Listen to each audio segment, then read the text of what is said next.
ત્યારે આવીને કહે, બારંબાર બધા આપણને સમજાવે છે હજી પ્રભુને ભજી લે, અને હવે નહીં તો ક્યારે? કોઈ કે હમણાં બધું સેટ થાય ને ગોઠવાય ના થાય, ક્યારે? એક ખાસ કહી, કોઈ વૈષ્ણવનું ઘર ઠાકોરજી વગર ન હોવું જોઈએ. ભલે પુષ્ટાવતા નહીં, પ્રભુને તો પધરાવો. જેને ઘર આપ્યું છે એ જ ઘરમાં ન હોય તો એને વૈષ્ણવનું ઘર કેમ કહી શકાય? જે બેટંક પેટ ભરીને જમાડતો હોય એના માટે ઘરમાં કટોરી મિશ્રી ન હોય તો આપણી જાતને આપણે વૈષ્ણવ કેમ કહી શકીએ? જે 24 કલાક દિવસમાં આપણને આપે છે એને અડધો કલાકે ના આપી શકીએ તો આપણી જાતને વૈષ્ણવ કેમ કહીશું? વિચાર તો કરો. એને આપણું સુખ વિચારવામાં કોઈ કમી નથી રાખી. લોકો ફરિયાદ કરે કે મેં માંગ્યું એ ન મળ્યું. સાવ ખોટી વાત. તમે માંગ્યું એ નથી મળ્યું, તમે વિચાર્યું એટલું જ ભગવાને નથી આપ્યું, તમે વિચાર્યું એ નહોતું એવું ભગવાને આપ્યું છે. યાદ કરો તમારે 25-30 વર્ષ 40 વર્ષ પહેલાના દિવસો. કલ્પના કરી હતી કે આવી લાઈફસ્ટાઈલ તમે જીવશો, આવા ઘરમાં, આવા ગાડીમાં, આવા સ્વજનમાં, આવા સુખ વચ્ચે તમે રહેશો? સાવ ખોટું નથી કે મેં માંગ્યું એ નથી આપ્યું. તમને એ સમયે કલ્પના કરતા ડર લાગતો હતો એવું જીવન ભગવાને તમને આપ્યું છે, અને એટલા માટે એનો સતત આભાર માનજો. માંગવાની ને ફરિયાદની વાત તો દૂર રહી, તમે કલ્પ્યું નહોતું જીવનની શરૂઆત સમયે એવું જીવન ભગવાને નથી આપ્યું. ચિંતન તો કરો. કયા મોઢે આપણે ફરિયાદ કરી? ક્યાંક છેતરીએ છે આપણે આપણી જાતને. એનો આભાર માનો, કારણ એને આપ્યું ત્યારે જો આભાર નથી માન્યો તો લઈ લેશે તો કયા મોઢે ફરિયાદ કરવા જઈશું? ચિંતન તો કરો. એ કટોરી મિશ્રી ધરી એને આભાર માનજો કે પ્રભુ થેન્ક યુ. હું શું આપને, મેં તો કાંઈ સેવા કરી નથી, મેં એવું કાંઈ સત્કાર. લોકો ચતુરાઈ આપણી કેવી હોય, દુઃખ આવે ને ત્યારે આપણી હોશિયારી જો, મેં તો કાંઈ ખરાબ કર્યું નથી પછી મને આવું દુઃખ કેમ? સુખ આવે ત્યારે ક્યારે ભગવાન, મેં તો કાંઈ સારું આવું કર્યું નથી, આટલું સુખ મને કેમ? ક્યારે આવું કરું સુખ થાય ને? નહીં તો જીવનને જુઓ તો આપણે કોઈ એવા પુણ્ય કર્યા છે કે આવું સુખ ભોગવીએ? ભોગવીએ છે ને. દુઃખ સમયે પ્રશ્નાર્થ લઈને ભગવાન પાસે જઈએ છે, સુખ સમયે તો અધિકાર માનીએ છીએ. આ તો આપણો રાઈટ છે સુખી થવું તો. અને એટલા માટે હું ઘણી વાર કથામાં કહેતો, ટીવી આપે એને 10 વાર થેન્ક યુ કહીએ, આંખ આપી એને ક્યારે થેન્ક યુ નથી કહેતા. કાર આપે 100 વાર થેન્ક યુ કહીએ, હાથ પગ આપ્યા એને ક્યારે થેન્ક યુ નથી કહેતા. જમવા બોલાવે એને થેન્ક યુ કહીને આપીએ, પણ જેને ભૂખ આપી એને ક્યારે થેન્ક યુ નથી કહેતા. જે ઘરમાં 2 દિવસ રાખે, મહેમાન બનીને જાઓ ને સારા પલંગમાં સૂતા હો તો એને 10 વાર થેન્ક યુ કહીને આપો, જેને ઊંઘ આપી એને ક્યારે થેન્ક યુ નથી કહેતા. વિચાર કરજો. જેણે સારી વ્યવસ્થા આપી એનો આભાર માનો છો, તો જેણે જીવન આપ્યું એનો તો ક્યારેક આભાર માનો. ક્યારેક તો એને થેન્ક યુ કહો કે પ્રભુ તારા ખૂબ ઉપકાર છે. તો યહી જગ મેં સાર કહત વારંવાર. બારંબાર આચાર્યો, ભગવદીઓ, વૈષ્ણવ આપણને ચેતો. એક વસ્તુ યાદ રાખજો, ઠાકોરજી સીધા ક્યારે નહીં, પણ ક્યાંક ને ક્યાંક કોઈની જીભ પર બેસીને ઘણી વાર કહી જાય. એ આપણી હોશિયારી જોઈએ કે હમણાં વ્યક્તિ નથી બોલ્યો, ઠાકોરજી મને કોઈ ઈશારો કરી રહ્યા છે. એ સમજદારી આપણી જોઈએ. નહીં તો આ મને આવું કહે નહીં, ચોક્કસ ઠાકોરજી આની જીભ પર બેસીને મને કંઈક સંકેત કરી રહ્યા છે. એ હોશિયારી આપણી હોવી જોઈએ કે સમજી જઈએ કે ભગવાન કોઈ ઈશારો કરી રહ્યો છે. કહત વારંવાર વારંવાર અજહુ ચેત હેત કરીને સો યહ બારુ કી ભી. રેતીનો આ ઢગલો છે, આમ પકડીને આમ જેમ બ્રાહ્મણો સંકલ્પ કરાવે ને આપણને, હાથમાં જળ હોય અને મંત્ર બોલે ત્યાં સુધી તો હાથમાં પાણી ખતમ જ થઈ ગયું હોય, ચોખ્ખા જ રહ્યા હોય. એ ક્યારે સરી જાય ખબર જ ન પડે. જીવન પણ આમ જ ન જતું રહ્યું. 40 ગયા, 50 ગયા, 60 થઈ ગયા, થઈ ગયા, આટલા બધા થઈ ગયા, ક્યાં સમય ગયો ખબર જ ન પડી. ક્યાં જીવન સરી જાય. અને બધાનો જવાનો છે. આ વ્યવસ્થા તો બધા જ માટે સરખી જ છે. જીવનને એટલે જ કહીએ ને, મૃત્યુને મારી શકાતું નથી, મૃત્યુને કેવલ સુધારી શકાય છે. જીવનને રોકી શકાતું નથી, એનો કેવલ સદુપયોગ કરી શકાય છે. અને એટલા માટે બધું સાથે સાથે થાય. એક પછી એક આવું કાંઈ થતું નથી. મોડા પડી જવાય. તકો ને અવસરો ગોતીને ભક્તિ કરી લેવાની. આપણા ઘરમાં પ્રભુ બિરાજે, પ્રભુની ભક્તિ થાય, એનો આભાર અને ઉપકાર મનાય. કહત વારંવાર બારંબાર આપણને લોકો ચેતવે છે કે હજુ સમજી જા. અને ક્યારે કરશો? ગામના લોકો ભેગા મળીને ઘરે આવીને કહેશે કે હવે તું કર, અમે તને હેરાન નહીં કરી, પછી કરીશું. ક્યારે? પ્રભુએ અનુકૂળ સંજોગો આપ્યા હોય ને તો સમજી જવું કે ઠાકોરજી ઈચ્છે છે કે હવે તું કર. પ્રભુ કાંઈ ને કાંઈક એવા સંકેતો કરીને આપણને ક્યાંક ક્યાંક ઈશારો કરતા હોય છે કે હવે તક છે, હવે મોકો છે, હવે તરી જા. કહત વારંવાર કયું સબન કે આધાર અને ધન નિર્ધનન કે બધાના આધાર છે. એવું પકડો જે તારવામાં સમર્થ હોય. આપણે હંમેશા એવું પકડી રાખીએ છીએ જે પોતે ડૂબતું હોય ને આપણને ડૂબાડી દે. એવું જીવનમાં શું પકડી રાખ્યું છે કે તમને ભરોસો છે? કોઈ એક મંત્ર, કોઈ એક ગુરુ, કોઈ એક ગ્રંથ, કોઈ એક સ્વરૂપ, કોઈ એક મંદિર, કોઈ એક સ્થાન, કોઈ એવી એક નાનકડી બાબત કે કોઈ તત્વ એવું પકડ્યું છે જીવનમાં કે તમને એમ લાગે કે જ્યારે જીવનમાં એવો સમય આવશે કે હવે તો બધું ખતમ, ક્યાંય કોઈ મારો સહારો નથી, અને ત્યારે એ તત્વને યાદ કરો ને પુકારો અને એ તમને ઉગારી લે. એવું કોઈ તત્વ તમારા જીવનમાં ખરું? મારો પ્રશ્ન એ છે, તમારા જીવનમાં એ ગોવાળીઓ કોણ? કોઈ એક મંત્ર, કોઈ એક સ્વરૂપ, કોઈ એક ગ્રંથ, કોઈ એક એવું તત્વ કરું? ક્યાંક કોઈ એવી અલૌકિક તત્વમાં એવી શ્રદ્ધા ખરી કે જ્યારે આવો વિપરીત સંજોગ આવે ત્યારે તત્વને યાદ કરો અને એ તમને ઉગારીને લઈ જાય. સબન કે આધાર ધન નિર્ધનન કે. ધનવાનનું ધન નહીં, કારણ કે એને તેમ થાય કે બે ભલે ને ગયા. નિર્ધન જેની પાસે ઓછા હોય ને એના માટે એક એક રૂપિયો પણ બહુ કિંમતી હોય. તો યમુનાજીનું નામ ભક્ત માટે નિર્ધનનું ધન છે. એક એક નામ એના માટે બહુ કિંમતી હોય. અને આપણને છે ને સંખ્યાબળની મહત્તા ખબર છે. લાખ વાર જાપ કર્યા, 11 માળા કરી, 25 માળા કરી, 100 માળા કરી, પણ નામનો મહિમા ખબર નથી. કારણ કે નામનો મહિમા તો એવો છે કે એક વાર પ્રેમથી પુકારેલું નામ પણ 84 લાખ યોનિમાંથી મુક્ત કરી શકે છે. નામનો મહિમા એવો છે. આપણને સંખ્યાબળનો મહિમા ખબર છે કે લાખ વાર જપ કરો તો આવી સિદ્ધિ થાય, 1000 વાર જપ કરો તો આ તો સંખ્યાબળ છે. સીધી વાત બધાને સમજાય. બધા વેપારીઓ છો, તમારે લાખ રૂપિયા ઉપાડવા હોય અને 10 લાખ ઉપાડવા હોય તો ચેકમાં કેટલી વાર સાઈન કરવી પડે? 100 ઉપાડવા હોય, લાખ ઉપાડવા હોય અને 10 લાખ ઉપાડવા હોય તો 100 માં 1 વાર, 10,000 માં 10 વાર, લાખમાં 10 લાખમાં 10 વાર, આવું હોય. એક સાઈન કરો તો એનાથી લાખ ઉપડે, 10 લાખ એવું પડે ને 1000 એવું પડે. એમ એક વાર પ્રેમથી પુકારી લો તો 84 લાખ યોનિઓમાંથી મુક્ત થઈ જાય. તો પછી એમ કેમ કહો છો કે અહર્નિશ ભગવત નામ જપો, 24 કલાક જપો? તસ્માત સર્વાત્મના નિત્યમ શ્રી કૃષ્ણ ચરણમ મમ. એક વાર કાફી હોય તો આખો દિવસ કેમ? તો કે એક વાર જે લીધું એ ભગવાન ક્યારે સાંભળે આપણને ક્યાંથી ખબર પડે? એ કયા નામને સાંભળે છે, કયા સમય સાંભળે છે એ આપણને ખબર નથી. એટલે આખો દિવસ જપવું, કારણ કે આપણે એ નથી જાણતા કે ક્યારે સાંભળી રહ્યો છે. તો નામ તો ધન નિર્ધનન કે. નિર્ધનનું ધન એ શ્રી યમુનાજીનું નામ છે. તો લેત શ્રી યમને નામ દેત અભય પદદાન. ભગવાન ભય નથી આપતો. આપણા બધાની તકલીફ શું છે? ઘણા લોકો એમ કે હું ભગવાન સિવાય બીજા કશાથી ના ડરું. તો ભગવાનથી ડરવાની જરૂર નથી. ભય તો આપણા પાપનો રાખો, ભગવાનનો ભય નહીં રાખો. અભયમ સત્વ સંસ્કૃતિ. ગીતાજી ભગવાન કે હું તો અભયતા આપું છું. એક ભગવાન એવો છે જેની પાસે જતા ક્યારે ડરતા નહીં, ભલે તમારા હાથે ગમે તેટલા પાપ થયા. કારણ કે પાપથી મુક્ત ભગવાન સિવાય બીજું કોઈ નહીં કરી શકે. લોકો ભલે એમ કે કરેલા કર્મો તો ભોગવવા જ પડે, એવું કાંઈ નથી. કરેલા કર્મોમાંથી ભગવાન મુક્ત કરાવી શકે છે. અહમ ત્વા સર્વ પાપેભ્યો મોક્ષયિષ્યામિ મા શુચ. ગીતાજીમાં તો ભગવાન કહે છે સર્વ ધર્માન પરિત્યજ્ય મામ એકમ શરણમ વ્રજ. તું મારા શરણમાં આવ, હું તને તારા બધા પાપોમાંથી મુક્ત કરી દઈશ. એટલે ગમે તેવા જીવનમાં પાપ થયા હોય, ગમે તેવી આદત હોય, વ્યસન હોય, ગમે તેવું જીવન હોય, પણ ભગવાન પાસે જવાની તક મળે તો પાપનો વિચાર કરીને અટકી ન જતા. પહોંચી જજો જેવા છો. અપી ચેત્સુ દુરાચારો ભજતે મામ અનન્ય ભાગ સાધુરેવ સમંતવ્યો સમ્યક વસિતો હિ સહ. ગીતાજીમાં તો ભગવાન કહે છે ગમે તેવું પાપી હોય પણ મને ભજવાનો સંકલ્પ કરે તો એને સાધુ જાણો. હવે કોઈ ઓરડો 100 વર્ષથી બંધ હોય, અંધારું હોય, એમાં અજવાળું કરવા માટે કેટલા વર્ષ લાગે? અંધારું દૂર કરવા માટે કેટલા વર્ષ લાગે? 100 વર્ષથી બંધ છે.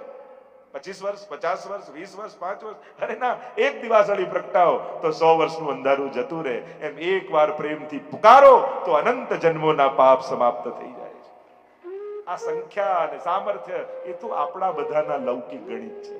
પ્રભુને તો ક્ષણની વાર નથી લાગતી. તો નિલેત શ્રી યમને નામ દેત અભય પદદાન. કારણ કે ભય શેનો હોય? અમુક ભય, સૌથી મોટો ભય આપણે ત્યાં મૃત્યુનો કર્યો છે. દરેકને એ ડર તો હોય છે, મૃત્યુનો ડર. ને એમાં પણ શાંતિથી બેઠા હો ચેર પર, ધીમું ધીમું મ્યુઝિક વાગતું હોય, ડીમ લાઇટ હોય, ઓફ થઈ જઈએ તો વાંધો નથી. પણ મૃત્યુ એ આપણી રીતે ના આવે ને. માણસને જીવવું પોતાની રીતે છે અને મરવું પોતાની રીતે છે, પણ નથી જીવન આપણી રીતે ચાલતું, ને મૃત્યુ આપણી રીતે થાય છે. અને ઉત્તમ મૃત્યુ મળવું ને એ તો પરમ સૌભાગ્યની વાત છે. બહુ અઘરું છે. આવવું જેમ કઠિન છે ને એના કરતા જવું બહુ કઠિન છે. આ લેત યમને નામ દેત અભય. અને જે યમુનાજીની ગોદમાં બેઠો છે એને યમનો ભય નથી. એક વાત લખી રાખજો, તમે બ્રહ્મ સંબંધ લીધું છે, ઠાકોરજીને પોતાના કહ્યા છે કે હે કૃષ્ણ હું તારો છું. અને જેણે પ્રભુને વચન આપ્યું છે ને કે હું તારો છું, ભગવાન એની ક્યારે પણ અધોગતિ થવા દેતો નથી. ક્યારે પણ તમને યમ લેવા નહીં આવે, તમને તો વ્રજભક્તો લેવા માટે આવશે, નિત્ય લીલા માટે. આ વૈષ્ણવની ગતિ છે. મેં ગઈકાલે જ કહ્યું ને, વ્યક્તિ બનીને જન્મીશું, વૈષ્ણવ બનીને જીવીશું અને વ્રજભક્ત બનીને જઈશું. અષ્ટસખાઓના જીવન ચરિત્રમાં તમે જુઓ, છેલ્લે જ્યારે લીલામાં પધારતા હોય ને ગુસાઈજી પૂછે, સુરદાસ चित्त की वृत्ति कहाँ है? कुमनदास चित्त की वृत्ति कहाँ है? राधे बैठी तिलक सवारत, खंजन नैन रूप रस माते, कैसी युगल स्वरूपों की लीला में भक्तों का चित्त है अंत समय. તો અંતે મતિ ભગવાનમાં રહેવી એ બહુ મોટી વાત છે. અરે હવેલીમાં ઠાકોરજીની સામે બેઠા હોઈએ તોય મન ભગવાનમાં નથી હોતું, તો અંત સમયમાં હોસ્પિટલના ખાટલામાં ઓક્સિજનનો બાટલો ચડતો હોય, આજુબાજુ નર્સ અને ડોક્ટર ઊભા હોય, કેટલાય બાટલાના સોઈઓ ભોંકાયેલી હોય, એવા સમયે તમને ભરોસો ખરો કે તમારું મન ઠાકોરજીમાં હશે? વિચાર. એમ થાય છેલ્લે ભગવાનનું નામ લઈ લઈશું, આપણે ક્યાં ચિંતા છે? એમ છેલ્લી ઘડીએ ભગવાન જીવવા પર આવો સહેલો નથી. એ ઉત્તમ મૃત્યુનું જ પ્રમાણ નથી, એ ઉત્તમ જીવનનું જ પ્રમાણ છે. પણ હા, પ્રભુને વિનંતી કરી છે, જીવવા ચાલશે ને મારા વશમાં હશે ત્યાં સુધી તારું નામ લઈશ, પણ અંત સમયે જ્યારે જીવવા ઉપર મારો વશ નહીં રહે એ સમયે હે ઠાકોરજી તું આવીને બેસી જજે. જ્યાં સુધી આંખો મારા વશમાં છે હું તને જોઈશ, પણ જ્યારે મારા વશમાં નહીં હોય ત્યારે તું મારા આંખોની સામે આવીને ઉભો રહી જજે. કર્ણ મારા વશમાં છે ત્યાં સુધી તારી કથા સાંભળીશ, તારા શંખનાદ વેણુનાદ સાંભળીશ, પણ વશમાં નહીં હોય ત્યારે તારે વાંસળી વગાડવી પડશે. ભક્તિ મારા વશમાં છે ત્યાં સુધી કરીશ, જ્યારે મારા વશમાં નહીં રહે ત્યારે તું ભાવ રૂપે મારા હૃદયમાં આવી જજે. તો લેત શ્રી યમને નામ દેત અભય પદ. સૌથી મોટો ભય મૃત્યુનો છે અને એના દેવતા યમરાજ છે, પણ જેણે યમુનાજીનો આશ્રય લીધો છે યમરાજ એને ક્યારે સતાવતો નથી. એમ કહ્યું લે કહત એટલે રસિક પ્રીતમ પિયા બસજુ ઇનકે દેત અભય પદદાન. અને રસિક એટલે હરિરાયજીની છાપ છે, અને પ્રીતમ પિયા બસજુ ઇનકે, કારણ કે ઠાકોરજી યમુનાજીને વશ છે. એટલે કદાચ અંત સમયમાં હરિનું નામ ન નીકળે તો યમુના માને પુકારી દેજો, તો ખાનકા યમુનાજીને વશ છે. જો યમુનાજી દોડીને આવશે તો એની પાછળ પાછળ ઠાકોરજી પણ આવશે. એમ કહી આગળના પદમાં શ્રી હરિરાયજી ગાન કરતા હતા, કહત સુતિસાર નિર્ધાર કરકે ઇન બિના કોન એસી કરે હે સખી, હરત દુઃખ દ્વંદ સુખ કંદ વરખે. કહત સુતિસાર, આપણે ત્યાં કહેવાય કે વેદ કોઈ વસ્તુનું પ્રમાણ કરે એને જ સત્ય મનાય. ધર્મ અને અધર્મનો નિર્ધાર કોણ કરે છે? શાસ્ત્ર. અને કહત શ્રુતિસાર, વેદો પણ સાર કહે, કારણ કે વેદે ઈશ્વર પરમાત્માના સ્વરૂપને વર્ણન કરતા કહ્યું રસો વહી સહ. તો ઈશ્વરના દરેક અવતારો અને સ્વરૂપોમાં જુઓ રસરૂપ કોણ છે? શ્રી યમુનાજી. તો કહત શ્રુતિસાર નિર્ધાર કરકે ઇન બિના કોણ કરે એસી હી સખી. આમના વગર એવું કોણ કરે? તો આ શું કરે છે? હરત દુઃખ દ્વંદ, ભક્તોના દુઃખ હરી લે છે. જો જીવનમાં દુઃખ બહુ સ્વાભાવિક છે, જુદા જુદા પ્રકારથી જીવનમાં દુઃખ આવવાના છે, અને ન આવે તો માણસ ઘણીવાર ઊભા કરી લે છે, અને મોટા ભાગના દુઃખો ઘણીવાર માણસે પોતે ઊભા કરેલા આવે છે. હરત દુઃખ દ્વંદ, સુખ કંદ બરખે, દુઃખ હરે અને સુખનું દાન કરે. પણ ભક્તોના દુઃખ અને સુખ બંને જુદા છે. ભક્તોના દુઃખ કયા છે? ઈશ્વરથી વિખૂટા પડે હજારો જન્મોનો અંતરાય. એ જે પ્રભુથી દૂર થયાનું દુઃખ છે ને, તાપ ક્લેશ, એ જ ભક્તના જીવનનું સૌથી મોટું દુઃખ છે. અને સુખ કયું છે? ભગવત સેવાની પ્રાપ્તિ થવી, એ જ પરમ સુખ છે. તો શ્રી યમુનાજી કેવા છે? હરત દુઃખ દ્વંદ્વ. દુઃખ દ્વંદ્વ એટલે કે વિપ્રયોગને હરે છે અને સંયોગનું દાન. સંક્ષિપ્તમાં જો ચર્ચા કરીએ, બ્રહ્મ સંબંધ જબ હોત યા જીવ કો. અને હવે કઈ રીતે દુઃખ હરે ને સુખનું દાન કરે? તો કે જ્યારે ભૂતલ પર દૈવી જીવો પધારે ત્યારે યમુનાજી આવ્યા. એવો પ્રસંગ લીલામાં કહેવામાં આવે છે કે એકવાર બધા જ વ્રજભક્તો મળીને ઠાકોરજી પાસે ગયા અને ગોપીજનો એમ કહેવા લાગ્યા કે રોજ તો સ્વામીજી પ્રધાન રૂપે ગોપીઓના યુથાધિપતિ હોય અને આપ રાસ કરો. આજે અમારો મનોરથ એવો છે કે આજે યમુનાજી યુથાધિપતિ બને, મુખ્ય સ્વામીની બને અને પછી મહારાજ થાય. ઠાકોરજી કહેવા લાગ્યા પણ જો સ્વામીજીને ખબર પડશે તો નારાજ થશે. ના, અમારો મનોરથ છે કે આજે મુખ્ય સ્વામી રૂપ યમુનાજી બિરાજે. વૈષ્ણવોએ ખૂબ મનોરથ કર્યો તો ઠાકોરજી માની ગયા, ઠીક છે. અને યમુનાજીને તૈયાર કર્યા, સોળે શણગાર સજી અને યમુનાજી પધાર્યા અને મહારાસની શરૂઆત થઈ. રાસ કરતા કરતા મધુર ધ્વનિ, કિંકણીઓના અને શોર છેક સ્વામીજીની નિકુંજ સુધી ગયા. સ્વામીજીને થયું મારા વગર રાસ થઈ રહ્યો છે, હમણાં જઈને જવું છું. અને કોપાયમાન થઈને સ્વામીજી ઉતાળે પધાર્યા. એટલામાં કોઈ સખી દોડતી આવીને રાસમાં કહેવા લાગી, અરે સ્વામીજી ખૂબ કોપાયમાન થયા છે ને અહીંયા પધારી રહ્યા છે. બધા જ વ્રજભક્તો ગભરાયા. અરે સ્વામીજી ક્યાંક શ્રાપ આપી દેશે તો ભૂતલ પર જવું પડશે, શું કરવું? અને વિચાર કરતા કરતા બધા વ્રજભક્તોને વિચાર આવ્યો અને ફૂલ બન્યા અને ફૂલની માળા બની ઠાકોરજીના શ્રીકંઠમાં પધારી ગયા અને પુષ્પની માળા બની ઠાકોરજીના શ્રીકંઠમાં બિરાજ્યા. અને સ્વામીજી દોડતા દોડતા આવ્યા અને યમુનાજીને થયું કે મારા સુખ માટે આ બધા વ્રજભક્તો ગભરાયા છે, શું કરું? અને જલ પ્રવાહ રૂપે યમુનાજી ત્યાં વહેવા લાગ્યા. યમુનાજી વહેવા લાગ્યા. વ્રજભક્તો, અન્ય ગોપીજનો વ્રજભક્તો કંઠમાં માળા બની પુષ્પની શ્રીકંઠમાં બિરાજી ગયા. સ્વામીજી પધારે ને ચારે બાજુ જુએ છે, નિશ્ચિત અહીંયા રાસ થઈ રહ્યો હતો, હજી પણ ધ્વનિઓ ગૂંજી રહી છે. પણ આ બધા વ્રજભક્તો ગયા ક્યાં? ચારે બાજુ શોધવા લાગ્યા ને સ્વામીજીની દ્રષ્ટિ પડી ઠાકોરજીના કંઠમાં રહેલી પુષ્પની માળા ઉપર કે નિશ્ચિત આ વ્રજભક્તો માળા બનીને બિરાજ્યા છે. અને સ્વામીજી જ્યાં માળા પકડીને ખેંચી અને તૂટ પડી મોતીન કી માલા, જ્યાં માળા તૂટીને બધા જ વ્રજભક્તો ભૂતલ પર પડ્યા.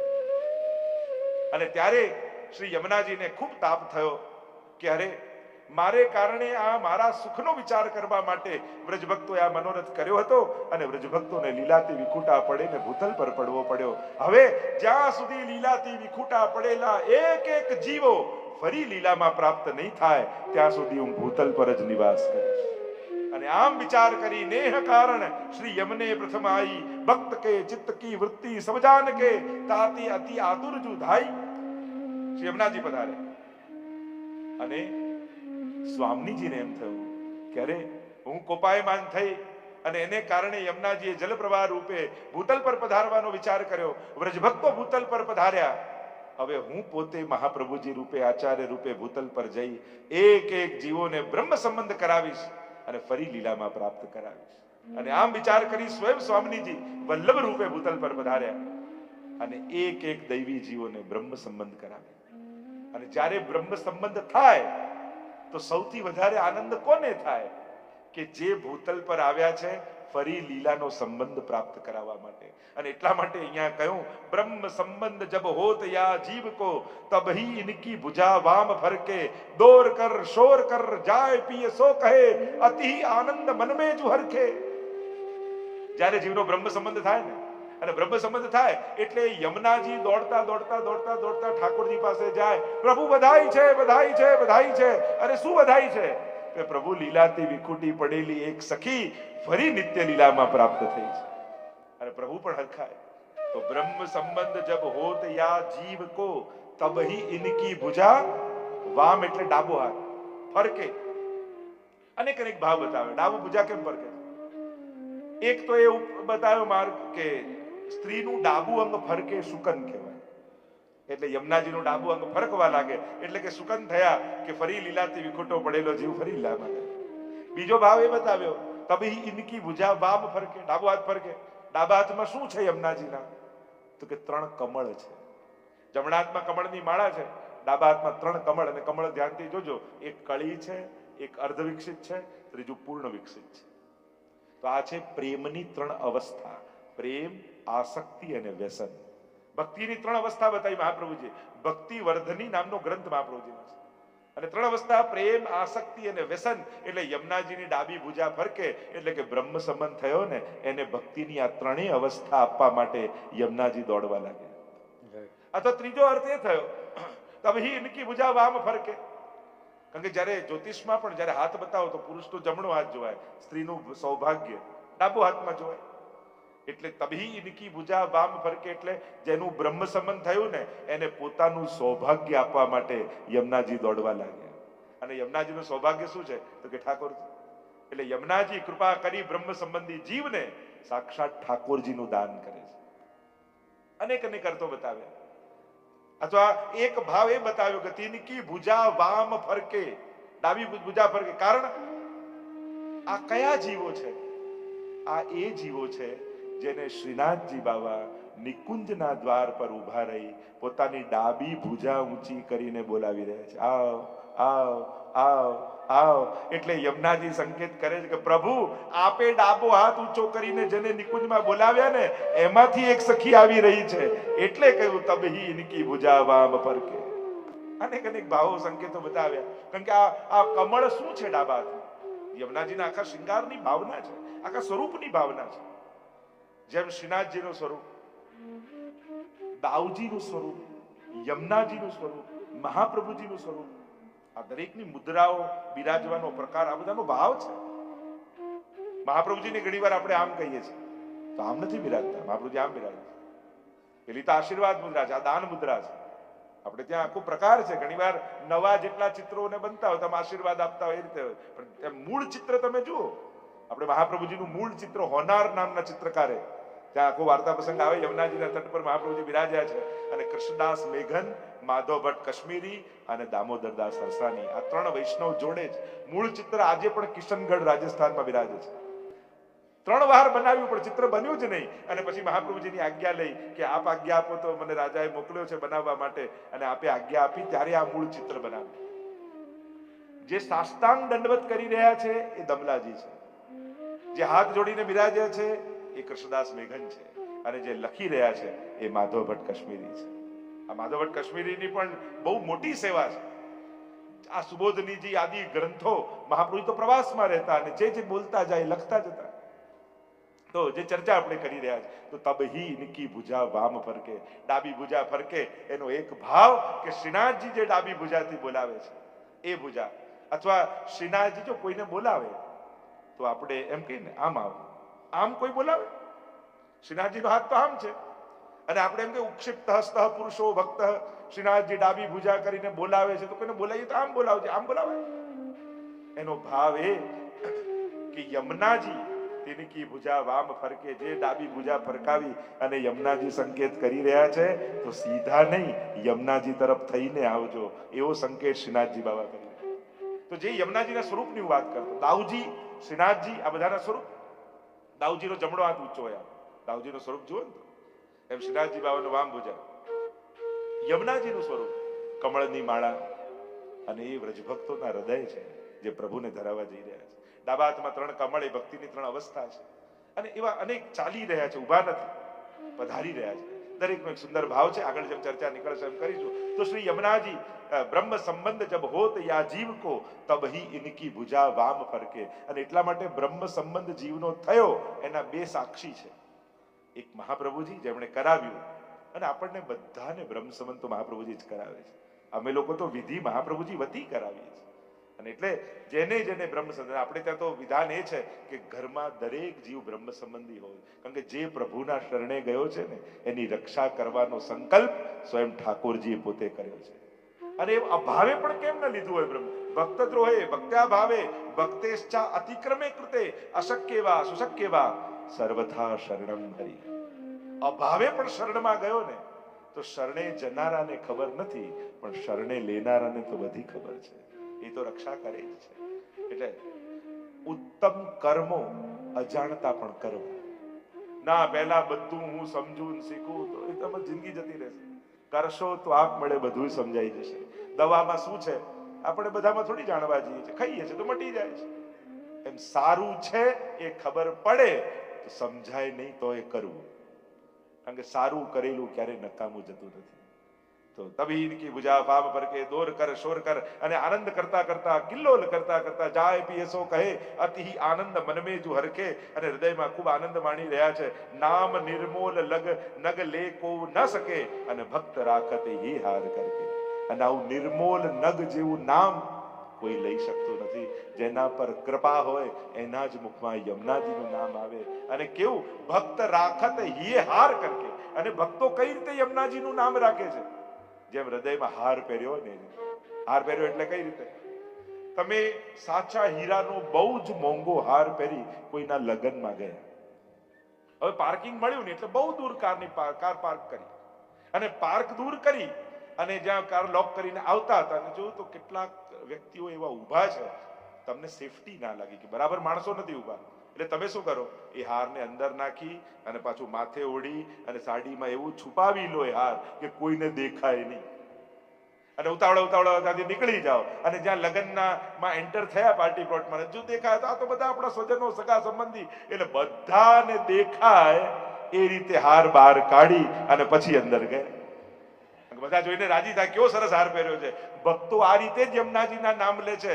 જ્યારે આવા લોકો દેખાય કે જે આપણા ભાવનું હરણ કરી જાય ત્યારે યમુનાજીનું નામ છુપાવી લેવું, અને જ્યારે સ્વજન ભગવદીઓ દેખાય ત્યારે જોર જોરથી યમુનાજીનું નામ ગાવું, જેથી બધાના કાનમાં એ નામ પડે. એટલે કહ્યું ભક્ત રાખત યે હાર કરકે. અને હરિરાયજી કહેવા લાગ્યા કે જેના ઉપર ઠાકોરજીની કૃપા થાય એ જ યમુનાજીના રૂપને પરખી શકે, ઓળખી શકે, જાણી શકે. જોઈ લેવા સહેલા છે, જાણવા માટે જીવન નીકળી જાય. ઘણાને રોજ જોતા હોઈએ પણ જાણતા ન હોઈએ, કારણ એને જાણવા માટે તો એનો સંગાથ જોઈએ, એની સાથ જોઈએ, ત્યારે એને સાચા અર્થમાં જાણી શકાય. એમ યમુનાજીને આપણે મહાત્મ્ય રૂપે જોયા છે.